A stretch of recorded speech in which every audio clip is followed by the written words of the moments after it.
Release saying that John Sununu, the president's chief of staff. Hey, Bert, aside from what a kind and generous person you are, you're just such a wonderful example of a consummate news professional. I sure hope this isn't goodbye. I love you so much, and I'm going to miss you terribly, Bert. Bert Case, you'll always have a special place in my heart because you're the man who hired me. I'll never forget the day we're standing in Frank Melton's office and you said to Frank, I think we have our man. And I appreciate it. Hope I was a good hire for you. At its lowest levels it's been since before World War II. And Bert, I will miss you. When I first got here in 1991, you were one of the people that pulled me to the side and just told me how to do the sports, because you did sports before, and you told me to do it accurate, get all your information correct, and just be myself. And I really appreciate that, and I will take that with me wherever I go in this business, and I appreciate it. Thank you, Bert. Good luck to you. Let me tell you something. You invade my privacy this way 6 months from now, I'll whip your ass. I cannot express just how honored I am and thankful to have been able to work with you for even just a year. It has been such a pleasure, and I truly believe that you are the epitome of what a journalist should be, and getting to watch you do what you do best has been a pleasure and, as I said, an honor, and certainly such an example to me. Thank you for all of the kind words and the encouragement that you give me. It means more than you will ever know. We will certainly miss you around here, and we love you, Bert.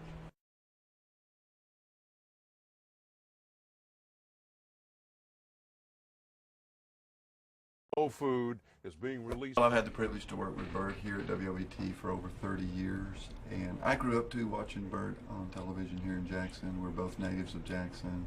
It's very special to me to have had a relationship with Bert for all these years, and I wish him absolutely nothing but the best. You know, every time I go and eat jelly beans, I think of Bert Case. You may wonder why. What does Bert Case and jelly beans have in common? Well, every day I see Bert and he asks me, do we have enough beans to count? And I always tell him we do, and the reason we've had so many beans is because Bert has done such a good job for WLBT over the years that because of him, our bean jar stays very full, and I have plenty to keep me counting. You get away from here!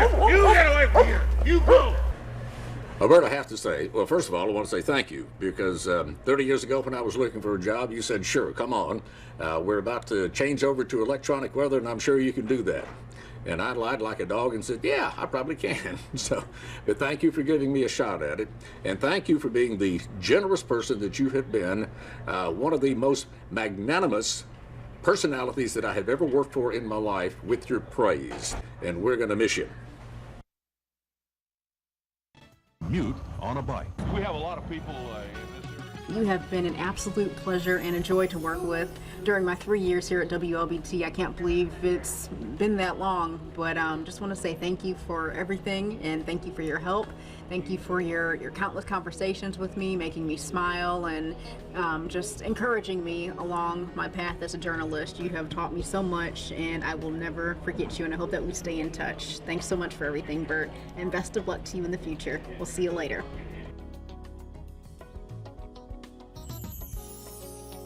Today we say goodbye to Jack Hobbs. Some of you may remember Jack's early career. He covered the civil rights movement and made friends with many of its central characters, Fannie Lou Hamer among them. Excuse me. He was at JSU on the night of the Gibbs Green shootings and later testified about what he saw and heard. He anchored the 10 o'clock news at Channel 12 with Bert Case back in the 60s. But over the past... It's like I'm getting choked up. I'm not just yet. But over the past decade or so, he's been better known for bringing us the lighter side of the news. And here now is a look back at what we will miss most. Are any arrangements going to be made so that they can park down on the exit area or the Coliseum grounds or anywhere else? You know, Jack, it's a crazy person will stand out here in the cold and get interviewed. Yeah, you really don't know what's going on, do you, Doug? No, Jack. It's pretty obvious. Join Jack Cobbs. Go where the news is, even in the morning. News, weather, and sports with Jack Cobbs. All right now, Jack. Okay. Sorry. Okay. No sexist comments. Thank you. We appreciate that very From Mississippi's #1 news team, this is the WLBT 6:30 a.m. report. And again, good morning, everyone. Baidoa is now in the hands of U.S. and French troops, and a spokesman says more have arrived by air. It is the second day of February, the 32nd day. What is it? Weather for... Oh, sorry, Paul. Call it bubble trouble. Oh, gee. What? It kind of looks like Dorf. Remember Dorf? Whoa. Jack, put your back on.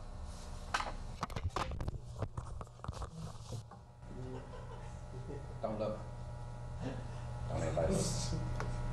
Go about your business. Fix the cereal. How about another cup of coffee? Or Dawn will draw the number. She's not allowed to talk. If she talks, we have to pay her extra according to the news director, and it's just not in the budget. Good morning, Dawn. You don't have to answer that. 6 o'clock. And when we return, he'll join us with the morning medical report. No, I figured who else I'd... Hey, I'm still a sick man. And now, weather with Paul and Williams.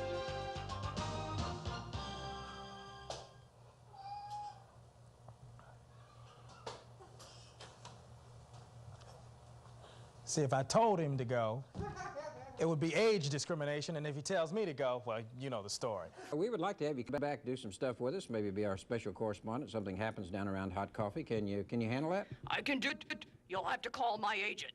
I ain't got nobody. Women will look and smile and wave and everything, and I think, oh, well, you know, the old guy's still got it. And then they say, you're the guy from TV, aren't you? Walt Grayson. 788 on our... Jack! Today is Wednesday, October 31st. Come here. Jack, when I'm doing the weather, you cannot walk across the screen. Okay? Not that I don't love you now, and that you're my buddy, but you gotta let me do the... And then we'll play all day for the rest of this, but I gotta do the weather. Wild geese that fly with the moon on their wings. Time to get your proper do. I'm a coffee in the boys, I guess. Thanks, Paul. I feel better. Well, look who's coming back. I have to say something. In my 37 years, I have never had a co-anchor get up and walk off on me. Granted, there's times when they should. Good morning, Julie. Good morning, Hadn't seen you in a couple of weeks. But anyway, you're whipping up that armadillo dip. I am. What are you doing here? Time you shut up and quit talking about that. Talk about this is my time. Hit the road, Jack. We're out here at the St. Jude Dream House. Oh, you brought Julie. Sorry. Surprise. Big mouth. And what else do you do during these segments, Mildred? I decide.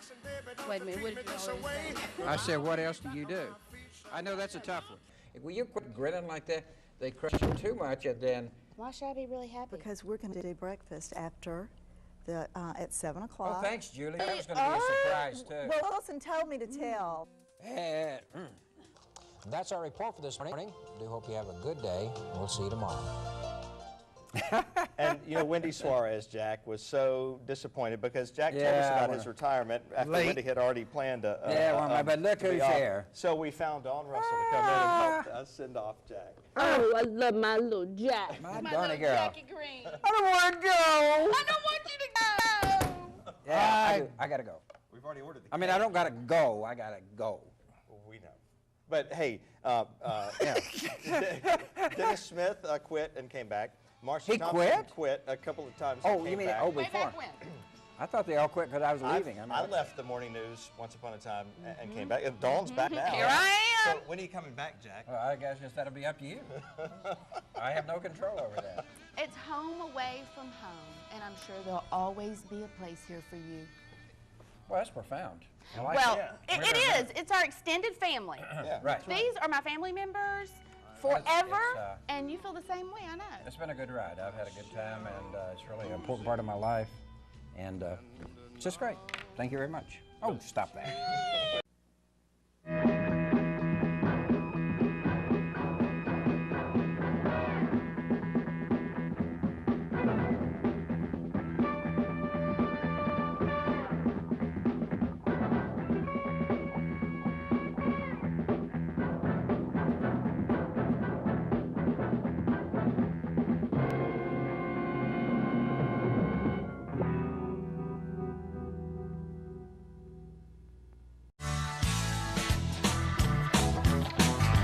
here when you need us. Come on home and see. Working together the way it ought to be. Here in Mississippi, we're one big family.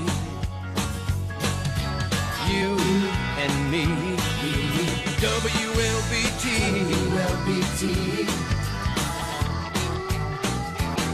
We've shared in the good times and brought you through the bad. Sisters and brothers united hand in hand. Here in Mississippi, we're one big family. All right. You and me and WLBT.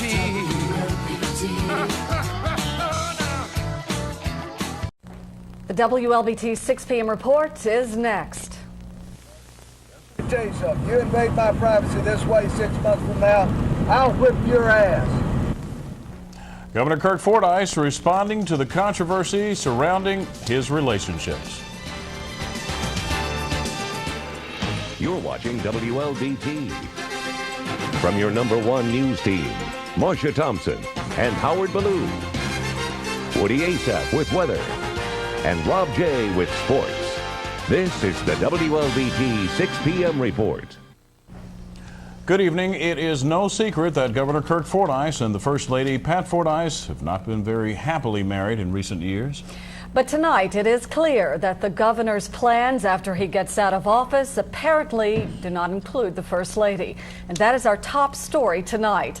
WLBT News has learned Governor Fordyce took a vacation in Europe. He apparently spent time with his childhood sweetheart there. A Memphis News reporter was able to photograph the governor and his lady friend as they came back to the Memphis, Tennessee airport. Tonight in an exclusive report, Bert Case brings us more on the scandal.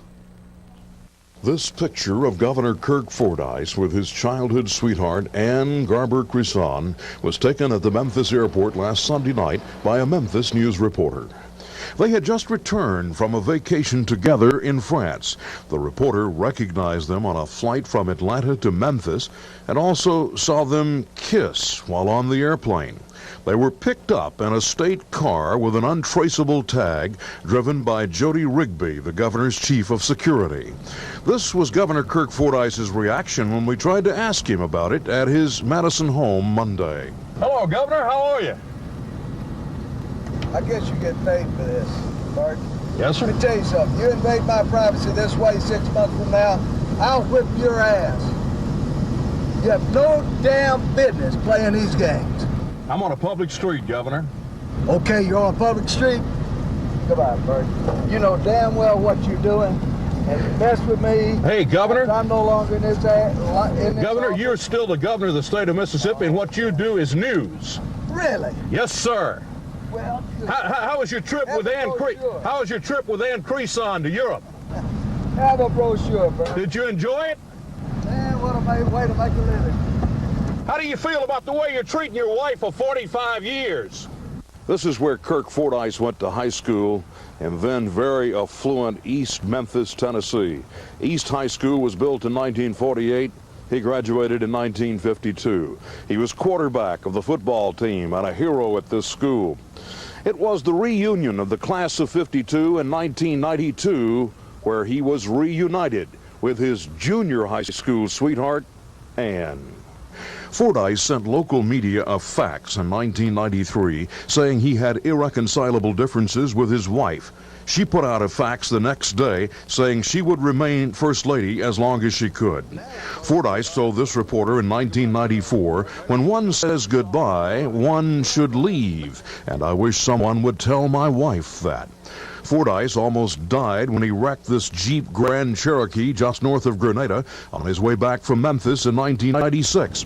He had been spotted with a woman who matches Ann Crisson's description, holding hands and having wine in a Germantown, Tennessee restaurant earlier that day. Sources close to the governor confirm Ann Crisson was a guest at the mansion in the First Lady's absence April 7th and 8th and accompanied him to the Beau Rivage Casino Resort on the coast. We have also learned Mrs. Fordyce has spoken with one of Jackson's most prominent divorce attorneys, but she is yet to file any action.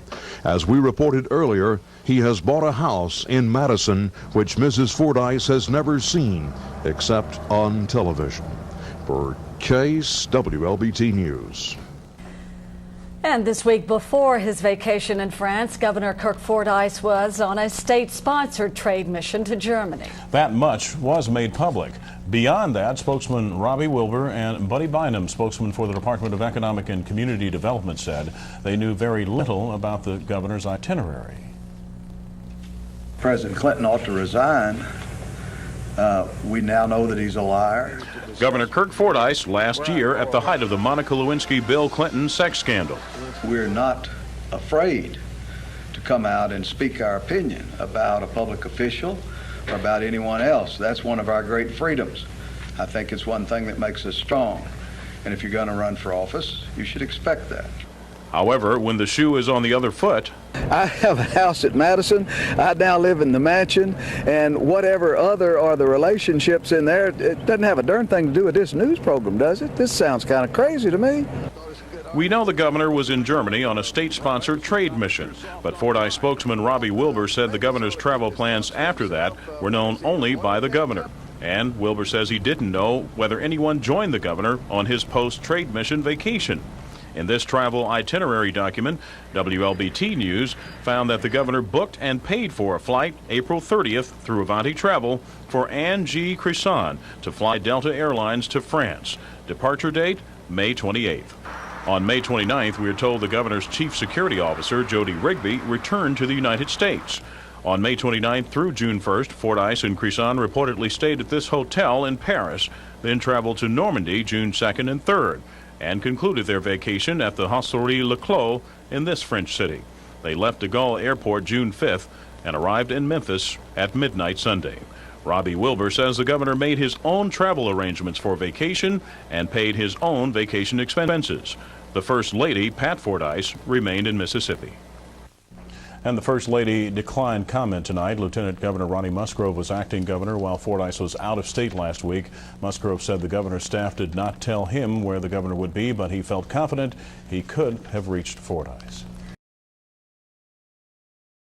Bert Case. Well, all I can tell you is that it was about 20-something years ago when I was working at another station in Jackson. I remember seeing you on the air and I thought, wow, I wonder if I'll ever have the opportunity to work with the legendary Bert Case. And here I am several years later, given that privilege. You're now about to go off into the sunset and enjoy your free time. I know you're going to be up the Pearl River, okay, doing some serious fishing, and you'll be depending on my forecast to get you through it. You can call me anytime you need something, but in all honesty, congratulations on a successful career and enjoy your retirement. You deserve it.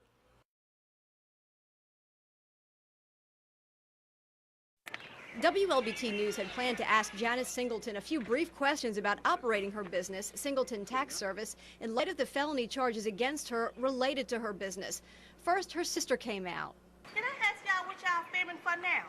Yeah, we're just going to ask Miss Singleton why she's still operating since she's accused of many felonies. She demanded we leave, but we wanted our questions answered. Then Singleton appeared. You don't want to ask me nothing. You don't want to ask me nothing, okay? Okay? You don't want to ask me nothing. You don't want to ask me nothing. No, you don't want to ask me a damn thing. You don't want to ask me nothing. You don't want to ask me nothing.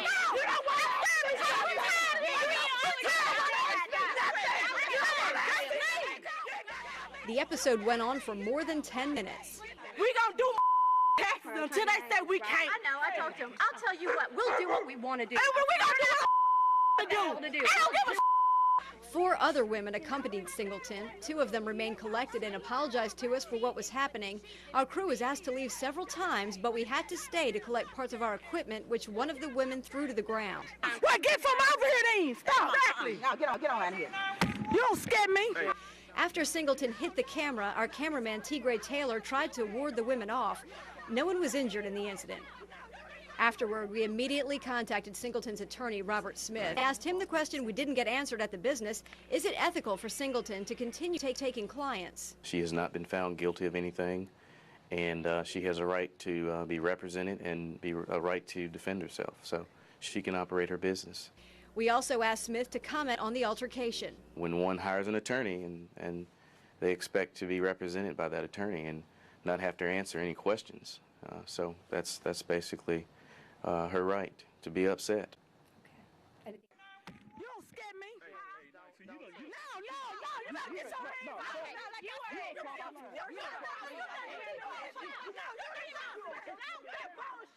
At its lowest levels it's been since before World War II. Bert, I will miss you. When I first got here in 1991, you were one of the people that pulled me to the side and just told me how to do the sports, because you did sports before, and you told me to do it accurate, get all your information correct, and just be myself. And I really appreciate that, and I will take that with me wherever I go in this business, and I appreciate it. Thank you, Bert. Good luck to you.